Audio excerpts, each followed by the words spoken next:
Hello, அடடா கிரியேட்டர்ஸுங்களா? சுதர்சன் ஒருத்தர் anchoring பண்ணிட்டு இருந்தாரு. அந்த இடம் வேக்கண்டா இருக்குங்களா? நான் வரலான்னு இருக்கிறேன். என்ன எடுத்துக்கிறீங்களா? அதே 33% எனக்கு குடுத்துருங்க. நான் பண்ணிக்கிறேன். அதை விட பிரமாதமாவே பண்ணுவேன். அப்புறம் என்னங்க, ஒருத்தன் கோடி கணக்கில் இன்வெஸ்ட் பண்ணி ஒரு ஆஃபீஸ் போடுவான். கோடி கணக்கில் இன்வெஸ்ட் பண்ணி ஒரு இன்ஃப்ராஸ்ட்ரக்சர் கிரியேட் பண்ணி வைப்பான். வேர்ல்ட் கிளாஸில் ஒரு எடிட்டிங் சாஃப்ட்வேர்ஸ் எடிட்டர்ஸ்லாம் எடுத்து வைப்பான். அதையெல்லாம் பயன்படுத்தி ஒரு கண்டென்ட் கிரியேட் பண்ணி ஒரு ஒரு வேர்ல்ட் கிளாஸ் ஒரு ஸ்டுடியோவில் போய் ஷூட் பண்ணி அதை ஒரு நல்ல ஒரு கண்டென்ட்டாக டெலிவரி பண்ணுறதுக்கு இருக்கிற எல்லா சலுகைகளையும் அங்கே இருக்கிற எல்லா வசதிகளையும் யூஸ் பண்ணி ஒரு நல்ல ஒரு கண்டென்ட்டாக டெலிவரி பண்ணுவாங்க. 5 லட்சம் 5 மில்லியன் சப்ஸ்கிரைபர் வருவாங்க.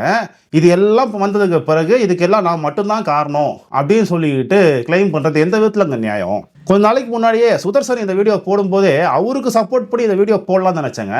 ஆனால் அப்போது எனக்கு டைம் இல்லை, போட முடியல. இப்போது இந்த வீடியோ இன்னைக்கு வந்த வீடியோவை பார்த்ததுமே போடலான்னு முடிவு பண்ணிட்டேன்.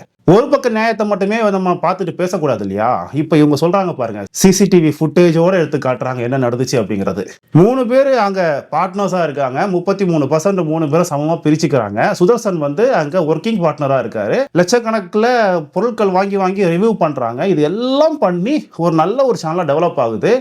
6000 ஸ்கொயர் ஃபீட்டில் அவங்க ஒரு ஆஃபீஸ் ரெடி பண்ணுறாங்க. அங்கே இருக்கிற ஒரு சிஸ்டம்ஸும் 7 லட்ச ரூபா கிட்ட இருக்குதுன்னு சொல்கிறாங்க. இவ்வளோ இன்வெஸ்ட்மெண்ட் போட்டு ஒரு வேல் கிளாஸில் நானே டெக் பாஸோட வீடியோஸ்லாம் பார்த்து மிரண்டு போயிருக்கேங்க. அவங்க எடிட்டிங் எல்லாம் செம்ம மிரட்டலாக இருக்குங்க. நமக்கும் அந்த மாதிரி ஒரு எடிட்டர் இருந்தால் நம்ம வீடியோ நல்லா சூப்பராக கொடுக்கலாமே, நமக்கு அந்த மாதிரி ஒரு ஸ்டுடியோ இருந்தால் நாமளும் அந்த வீடியோ நல்லா கொடுக்கலாமே அப்படிங்கிற ஏக்கம் எல்லாம் எனக்கு கூட இருந்திருக்குங்க. அப்படிப்பட்ட ஒரு இன்ஃப்ராஸ்ட்ரக்சரை கோடிக்கணக்கில் பணத்தை கொட்டி ஒருத்தன் கிரியேட் பண்ணி வச்சிருக்கிறான், உருவாக்கி வச்சிருக்கிறான். அதில் கிடைக்கக்கூடிய ஷேர் பத்தலை, 50% எனக்கு கொடுங்க அப்படின்னு சொல்லி சுதர்சன் கேட்குறாரு. அவங்க முடியாதுன்னு சொல்கிறாங்க.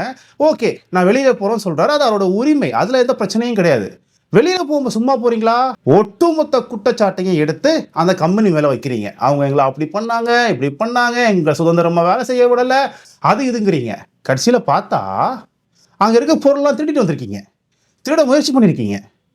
அழகாக சூப்பராக சிசிடிவி ஃபுட்டேஜோடு எடுத்து காட்டுறாப்புல. இதெல்லாம் எந்த வகையில் நியாயம்? கட்டப்பையை தூக்கிட்டு வந்ததுக்கு உங்களுடைய பொருள் சுதர்சனுடைய ட்ரெஸ்ஸை தூக்கிட்டு வந்ததை செக் பண்ணதா சொல்கிறாங்க. அவன் அழகாக எடுத்து வீடியோவை காட்டுறாப்புல. சோனி PS5 எடுத்து வந்திருக்கீங்க. வெளியில் ஏன் எடுத்து வந்தீங்க? வேலையை விட்டு போகிறோமா அப்படி போக வேண்டியதானே? உங்கள் மேலே உங்களுக்கு நம்பிக்கை இருக்கு இல்லையா? உங்கள் டீம் மேலே உங்களுக்கு நம்பிக்கை இருக்கு இல்லையா? தனியாக போனால் இதே மாதிரி இன்னொரு சேனலை உருவாக்கி உங்களால் பெருசாக வளர முடியும், 100% ஷேரையும் தானே வச்சுக்க முடியும்னு சொல்லிட்டு அந்த ஆசையும் அந்த நம்பிக்கையும் உங்களுக்கு இருக்கு இல்லையா? அப்போ எதுக்கு இங்கேருந்து பொருளாக தூக்கிட்டு போகிறீங்க? உங்கள் பொருளா?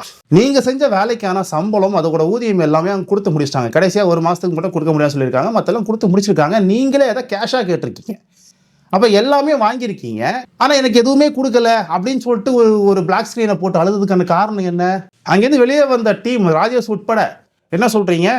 இதுக்கு மேலே அங்கே இருந்தால் மரியாதை இல்லை அப்படிங்கிறீங்க. ஏன் மரியாதை இல்லைங்க? மாட்டிக்கிட்டோமோ அப்படிங்கிற அந்த ஒரு குற்ற உணர்ச்சி கரெக்டாக தெரியுது.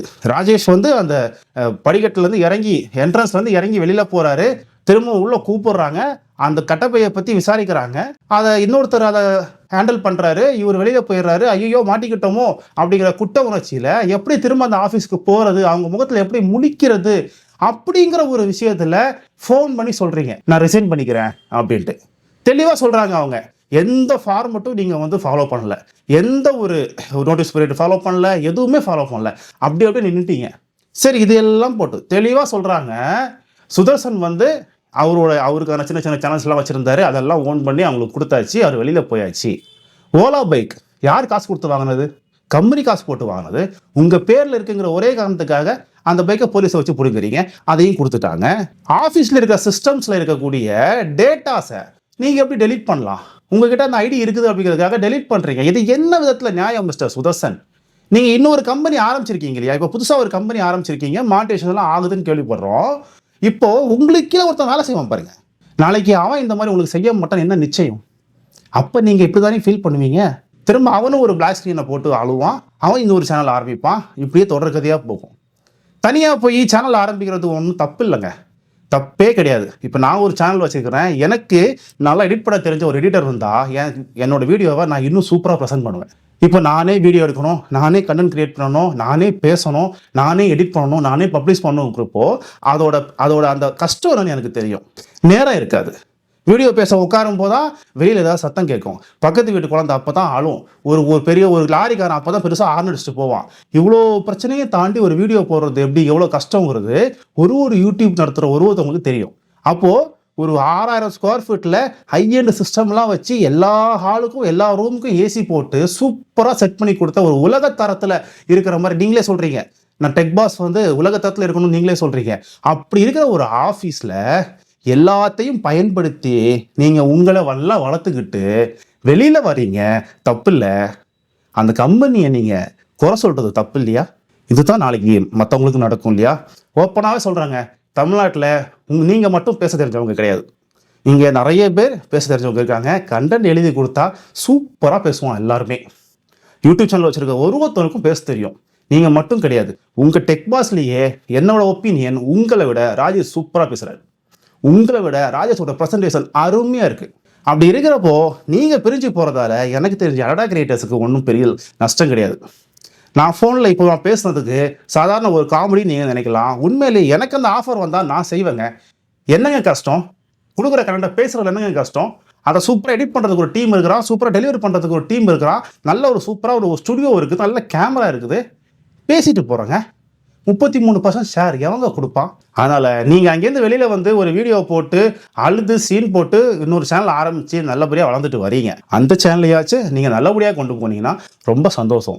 இல்லை இங்கே காட்டின மாதிரி அங்கேயும் சில வேலைகளை காட்டி அல்லது அங்கே இருக்கிற சில பேர் நீங்கள் இங்கே செஞ்ச மாதிரியான வேலைகள் செஞ்சீங்கன்னா உங்களுக்கு நிறைய பிரச்சனைகள் வரும். அதனால் எந்த விஷயத்தையும் காம்ப்ளிகேட் பண்ணாமல் ஸ்மூத்தாக முடிக்கிற வழியை பாருங்கள். So Arora creators, all the best.